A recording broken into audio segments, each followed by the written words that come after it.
সমাধান চাও যদি জীবনে মরণে, ফিরে যাও খুঁজে নাও চোখ রাখো কুরআন। আসসালামু আলাইকুম ওয়া রাহমাতুল্লাহি ওয়া বারাকাতুহু। ইন্নাল হামদুলিল্লাহ ওয়াস সালাতু ওয়াস সালামু আলা রাসূলিল্লাহ। সম্মানিত দর্শক শ্রোতা বন্ধুগণ, আশা করি আল্লাহ পাকের অশেষ মেহেরবানিতে আপনারা সকলে ভালো আছেন। দূরে এবং কাছে, দেশে এবং প্রবাসে যে যেখান থেকে জিন জাদুর পরাজয় ইউটিউব চ্যানেল দেখছেন, আপনাদের সকলকে জানাচ্ছি আন্তরিক অভিনন্দন। আর এই মুহূর্তে আপনাদের সঙ্গে আছি আমি হাফেজ মাওলানা এম এ ওবাইদুল হক। সম্মানিত শ্রোতা বন্ধুগণ, আপনারা যারা এখনো জিন জাদুর পরাজয় ইউটিউব চ্যানেলটি সাবস্ক্রাইব করেননি, এখনই সাবস্ক্রাইব করে ফেলুন এবং সব সময় আমাদের পাশেই থাকুন। সুপ্রিয় দর্শক শ্রোতা বন্ধুগণ, আমরা প্রায় 2 সপ্তাহ আগে চিকিৎসা করেছিলাম, স্বামী স্ত্রীর একটা চিকিৎসা করেছিলাম। তারা বিচ্ছেদের জাদুতে আক্রান্ত ছিলেন। বিচ্ছেদের জাদুতে আক্রান্ত থাকার কারণে তাদের সাংসারিক জীবনে বিভিন্ন ধরনের অশান্তি, অরাজকতা সৃষ্টি হয়েছিল। যেই অশান্তির কারণে তারা একে অপরকে সহ্য করতে পারছিলেন না, একসাথে বসবাস করতে পারছিলেন না। তাদের মাঝে একের পর এক ঝগড়া লেগেই থাকতো, অর্থাৎ তাদের সাংসারিক জীবনটা অত্যন্ত কষ্টকর হয়ে পড়েছিল। সাংসারিক জীবন চালিয়ে যাওয়াটাই তাদের জন্য দুষ্কর হয়ে পড়েছিল। আলহামদুলিল্লাহ, আল্লাহ পাকের অশেষ মেহেরবানিতে আমরা তাদেরকে কোরআনী চিকিৎসা প্রদান করেছি। কোরআনী চিকিৎসা প্রদান করার মাধ্যমে তারা স্বামী স্ত্রী এখন অনেক ভালো আছেন, সুস্থ আছেন। আপনারাও দোয়া করবেন আল্লাহ তাআলা যেন তাদের এই সাংসারিক জীবনটাকে সুখে শান্তিতে ভরপুর করে দেন। এখানে লক্ষণীয় বিষয় হচ্ছে, দেখেন, যখনই দেখা যাবে কোনো স্বামী স্ত্রীর দাম্পত্য জীবনে এরকম অশান্তি, অরাজকতা সৃষ্টি হবে কোনো কারণ ছাড়াই। একসময় দেখা গিয়েছে তারা একে অপরকে ভালোবেসেছে, মহব্বত করেছে, কিন্তু হঠাৎ করে দেখা গিয়েছে একজন আরেকজনকে সহ্য করতে পারে না। সামান্য তুচ্ছ কারণকে নিয়েই তাদের মাঝে ঝগড়া সৃষ্টি হয়ে যায়, একে অপর থেকে দূরে সরে যায়, একে অপরের কাছে থাকতে চায় না। কাছাকাছি আসলে দেখা যায় একজন আরেকজনকে সহ্য করতে পারে না। যখনই দেখা যাবে এ জাতীয় সমস্যা সৃষ্টি হবে, তখন বুঝতে হবে এখানে বিচ্ছেদের জাদু থাকার সম্ভাবনা রয়েছে। স্বামীকে স্ত্রীর থেকে, স্ত্রীকে স্বামীর থেকে আলাদা করার জন্য এখানে ক্ষতি করা হয়েছে। কারণ আল্লাহ সুবহানাহু ওয়া তাআলা স্বামী স্ত্রীর দাম্পত্য জীবনটাকে কিভাবে গঠন করে দিয়েছেন আল্লাহ সুবহানাহু ওয়া তাআলা নিজেই বর্ণনা করেছেন। আমরা যদি সূরা রুমের 21 নম্বর আয়াতের দিকে লক্ষ্য করি তাহলে দেখা যায় আল্লাহ সুবহানাহু ওয়া তাআলা বলছেন, ওমিন আয়াতিহি আন খালাকা লাকুম মিন আনফুসিকুম আজওয়াজাল লিতাসকুনু ইলাইহা ওয়া জাআলা বাইনাকুম মাওয়াদ্দাতান ওয়া রাহমা ইন্না ফি যালিকা লাআয়াতিল লিকাউমিন ইয়াতাফাক্কারুন। আল্লাহ তাআলা বলছেন তার কুদরতের নিদর্শন সমূহের মাঝে এও একটি নিদর্শন যে তিনি তোমাদের জন্য তোমাদের মধ্য থেকে তোমাদের সঙ্গী সঙ্গিনীদের বানিয়েছেন, যাতে করে তোমরা তাদের কাছ থেকে সুখ শান্তি লাভ করতে পারো। তিনি তোমাদের মাঝে ভালোবাসা ও সৌহার্দ্য সৃষ্টি করে দিয়েছেন। অবশ্যই এর মাঝে চিন্তাশীল সম্প্রদায়ের জন্য অনেক অনেক নিদর্শন রয়েছে। অত্র আয়াতে আমরা লক্ষ্য করেছি আল্লাহ সুবহানাহু ওয়া তাআলা বলেছেন যে তোমাদের মধ্য থেকে তোমাদের সঙ্গী সঙ্গিনীদেরকে বানানো হয়েছে, যাতে করে তোমরা তাদের কাছ থেকে সুখ শান্তি লাভ করতে পারো।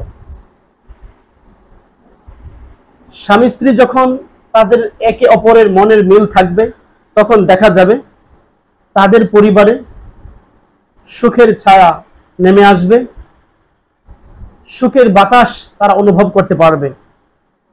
আর আল্লাহ তাআলা স্বামী স্ত্রীর এই স্বামী স্ত্রীর মাঝে বিবাহ বন্ধনের মাধ্যমে যেই ভালোবাসা সৃষ্টি করে দিয়েছেন, এই ভালোবাসা হচ্ছে স্বর্গীয় ভালোবাসা। এই স্বর্গীয় ভালোবাসার মাঝেই যখন দেখা যাবে ত্রুটি দেখা দিবে, তখন বুঝতে হবে এখানে ঝামেলা থাকার অনেকটাই সম্ভাবনা রয়েছে। এটাই আল্লাহ তাআলার সৃষ্টিগত সিস্টেম অর নিয়ম, যে স্ত্রী তার স্বামীকে ভালোবাসবে, স্বামী তার স্ত্রীকে ভালোবাসবে। কারণ আল্লাহ তাআলা যদি এইভাবে স্বামী স্ত্রীকে সৃষ্টি করে না দিতেন, একে অপরের প্রতি ভালোবাসা সৃষ্টি করে না দিতেন, তখন দেখা যেত এই দুটি মানুষ একসাথে বসবাস করতে পারতো না। দেখা যায় একজন আরেকজনকে চিনতও না, একজন আরেকজনকে একটা সময় চিনতেও পারতো না।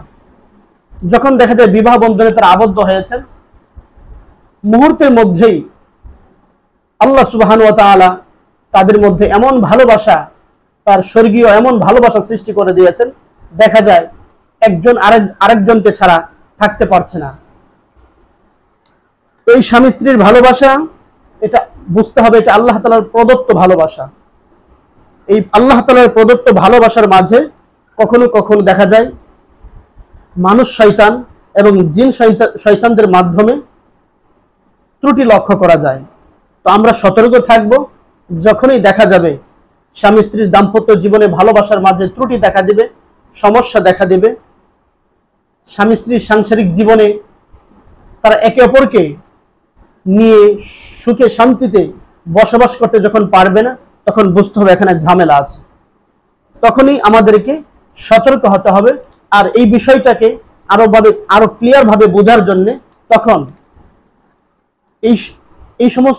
এই সমস্ত বিষয়ে যারা অভিজ্ঞ, যারা এই সমস্ত বিষয় নিয়ে গবেষণা করেন, স্টাডি করেন, যাদের মাধ্যমে এরকম হাজারো হাজার রোগী সুস্থ হচ্ছে, যাদের সংসারে একসময় অশান্তি ছিল, আজ কোরআনী চিকিৎসার মাধ্যমে তাদের সংসারে সুখের ছায়া নেমে এসেছে, এরকম কোরআনী চিকিৎসা যারা প্রদান করে থাকেন, এরকম যে কোনো একজন কোরআনী চিকিৎসকের শরণাপন্ন আপনাকে আমাকে হতে হবে। যদি আমরা হতে পারি, আর আপনারা নিজেরাও যদি চেষ্টা করেন, যার কাছে যাবেন তিনি যদি আপনাকে সঠিক চিকিৎসা প্রদান করতে পারেন, আশা করা যায় ইনশাআল্লাহ কোরআনী চিকিৎসার বদৌলতে আপনার সংসারে আগের মতো, পূর্বের মতো এরকম সুখ নেমে আসবে। স্বামী স্ত্রী আপনারা একে অপরকে ভালোবাসতে পারবেন, একে অপরের প্রতি যেভাবে ভালোবাসা থাকা দরকার ছিল, সেই ভালোবাসা আপনারা লক্ষ্য করতে পারবেন ইনশাআল্লাহ। তো এই পর্যায়ে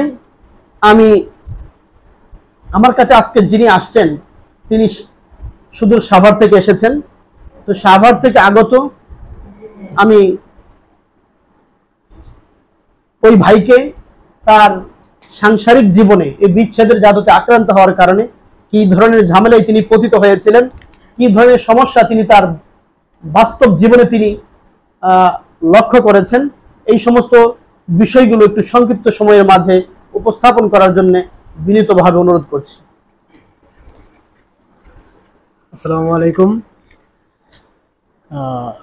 গত 1 মাস যাবত আমি খুব চিন্তিত ছিলাম। আমাদের স্বামী স্ত্রীর মধ্যে ঝগড়াঝাটি হতো, তো কারণে ঝগড়াঝাটি হতো, তো বুঝতে পারছিলাম না। তো গত 2 সপ্তাহ আগে ওবায়দুল হুজুরের সাথে সাক্ষাৎ করলাম, দেখা করলাম। তারপর উনি অনেক তদারকি করে দেখলো যে আমাদের মাঝে কিছু বিচ্ছেদে জাদু করা হয়েছে। তো খুবই সমস্যা পড়ছিলাম। এখন তার কোরআনী চিকিৎসার মাধ্যমে আমরা আগের থেকে অনেকটা ভালো হয়ে গেছি। এখন আগের মতোই সবকিছু দিন পার করতেছি। এই বেশ কিছুদিন যাবতে আমাদের সমস্যাটা সমাধান হয়েছে। সকলের কাছে দোয়া চান, আর আপনারা সবাই দোয়া করবেন যেন আমরাও ভালো থাকি। আপনাদের জন্য আমরা দোয়া করবো ইনশাআল্লাহ, আপনারাও যেন ভালো থাকেন। আর এগুলা জাদু বিচ্ছেদের থেকে যত আমলের মাধ্যমে দূর করা যায় সেই চিন্তা ফিকিরি করবেন সবসময়। আসসালামু আলাইকুম। সম্মানিত শ্রোতা বন্ধুগণ, এতক্ষণ আপনারা তার স্বামীর মুখ থেকে শুনেছেন যে এই বিচ্ছেদের জাদুতে আক্রান্ত হওয়ার কারণে তাদের সাংসারিক জীবনে কি ধরনের ঝামেলা সৃষ্টি হয়েছিল। বিচ্ছেদের জাদু এতটাই মারাত্মক, এতটাই ক্ষতিকারক, যদি কোনো স্বামী স্ত্রীকে করা হয় তখন দেখা যায় এই স্বামী স্ত্রীর সংসার টিকিয়ে রাখাটা অত্যন্ত কষ্টকর হয়ে যায়। তাদের মাঝে বিচ্ছেদ হওয়ার অনেকটাই সম্ভাবনার দিকে এগিয়ে যায়। তো যাই হোক, আল্লাহ তাআলা অশেষ মেহেরবানি, তারা সেই ক্ষতি থেকে রক্ষা পেয়েছেন। তো এই পর্যায়ে আমি তার ওয়াইফকে কিছু কথা বলার জন্য অনুরোধ করব। যখন তারা বিচ্ছেদের জাদুতে আক্রান্ত ছিলেন, তার স্বামী তার সাথে কি ধরনের আচরণ করতেন এবং তিনি তার স্বামীর সাথে কেমন আচরণ করতেন, আর এই সমস্ত আচরণগুলোর কারণে তাদের মাঝে কেমন ঝগড়াঝাটি হতো, কেমন ধরনের ঝামেলার সৃষ্টি হতো, সংক্ষিপ্ত সময়ের মাঝে একটু বলেন। আসসালামু আলাইকুম। জি, আমরা গত 1 মাস যাবত অনেক ঝগড়াঝাটি হয়েছে। হুজুরের কাছে আসছি, তারপর বুঝতে পারছি যে আমাদের বিচ্ছেদের জাদু করা হয়েছে। তারপর আমরা এই 2 সপ্তাহ খানিক আগে হুজুরের কাছে আইসা হুজুরের কাছ থেকে কোরআনিক চিকিৎসা নিলাম। এখন আলহামদুলিল্লাহ আমাদের মধ্যে কোনো ঝগড়াঝাটি হয় না। আমরা এখন আলহামদুলিল্লাহ ভালোই আছি। সবাই আমাদের জন্য দোয়া করবেন। সম্মানিত শ্রোতা বন্ধুগণ, আপনারা ইতিমধ্যেই তাদের স্বামী স্ত্রী দুজনের বক্তব্য শুনেছেন। তাদের মাঝে আগে যে ধরনের ঝগড়াঝাটি হতো, কথা কাটাকাটি, রাগারাগি, একজন আরেকজনকে সহ্য করতে পারতেন না, আল্লাহ তাআলার অশেষ মেহেরবানি, কোরআনিক চিকিৎসার মাধ্যমে তারা এখন সুখে আছে, শান্তিতে আছে। আপনারা দোয়া করবেন তারা যেন বাকি জীবন যতদিন পর্যন্ত বেঁচে থাকে তাদের সংসারে যেন আল্লাহ তাআলা সবসময় সুখ শান্তি দিয়ে ভরপুর করে দেন, ভবিষ্যতে আর কখনো যেন এই বিচ্ছেদের জাদুতে আক্রান্ত না হন। সম্মানিত শ্রোতা বন্ধুগণ, আপনারা ইতিমধ্যেই তাদের স্বামী স্ত্রীর বক্তব্য শুনেছেন।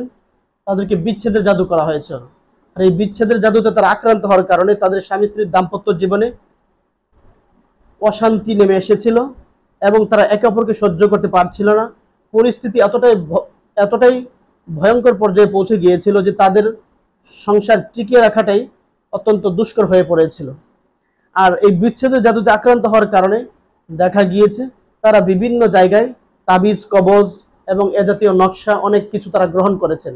এ জাতীয় তাবিজ কবজ এবং নকশাগুলো তারা গ্রহণ করার পর তার হাজব্যান্ড এবং ওয়াইফ আমাকে বলেছেন যে এগুলো যখন থেকে আমরা শুরু করলাম, ব্যবহার করার পর থেকে দেখা দিয়েছে আমাদের মাঝে আগের থেকে সমস্যা যেন দিন দিন আরো বেড়েই যাচ্ছে। তো আসলে এই তাবিজ কবজ কখনোই কোনো মানুষকে কখনো রক্ষা করতে পারে না। আপনাকে আমাকে রক্ষা করবেন তিনি হচ্ছেন একমাত্র মহান আল্লাহ তাআলা। যখন কোনো মানুষ তাবিজ কবজ ব্যবহার শুরু করে তখন তার বিশ্বাস, ভরসা, তাওয়াক্কুল সমস্ত কিছু এই তাবিজ কবজের প্রতি চলে আসে। তখন আল্লাহর প্রতি যে একটা ভরসা, আশা, তাওয়াক্কুল, সেই জিনিসটা থেকে সে দূরে সরে যায়। সে মনে করে তাবিজে আমাকে সবকিছু করে ফেলবে, আর এই তাবিজের প্রতি সবকিছু করে ফেলার কারণে তখন দেখা যায় আরেকটা জিনিস আমরা জানি, তাবিজ ব্যবহার করে শিরকি গুনাহ।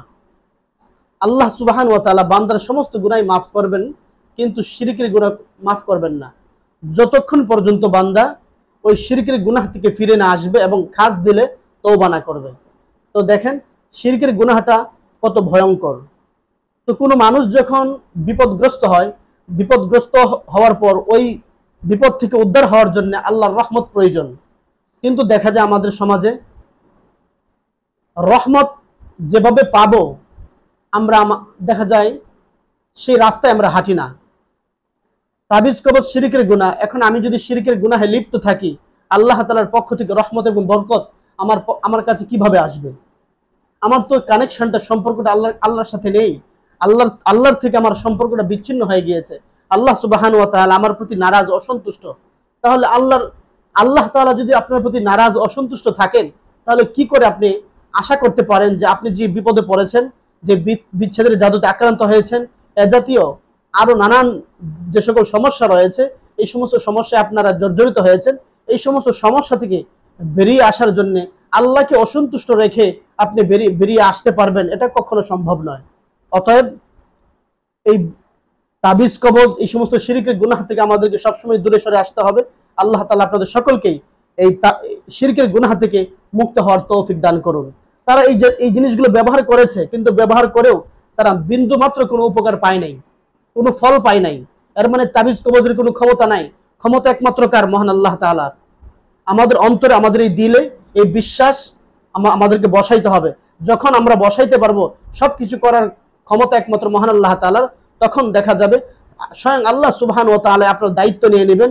আর আল্লাহ সুবহানাহু ওয়া তাআলা যখন কোনো বান্দার দায়িত্ব নিয়ে নেন, এই ব্যক্তির আর কোনো ভয় এবং টেনশন পেরেশানির কোনো কারণ থাকবে না। তো আশা করি আমি এই তাবিজ কবজ সম্পর্কে যা কিছু বলেছি ইনশাল্লাহ বুঝতে পেরেছেন যে আসলে এই তাবিজ কবজ তাদেরকে রক্ষা করতে পারেনি, ভবিষ্যতে যারা ব্যবহার করবে তাদেরকে রক্ষা করতে পারবে না। আবারও দেখা হবে নতুন কোন একটি ভিডিওতে। সেই পর্যন্ত আল্লাহ তাআলা আপনাদের সকলকে ভালো রাখুক, সুস্থ রাখুক, এই প্রত্যাশা ব্যক্ত করে আজকের মতো এখানেই বিদায় নিচ্ছি। আল্লাহ হাফেজ।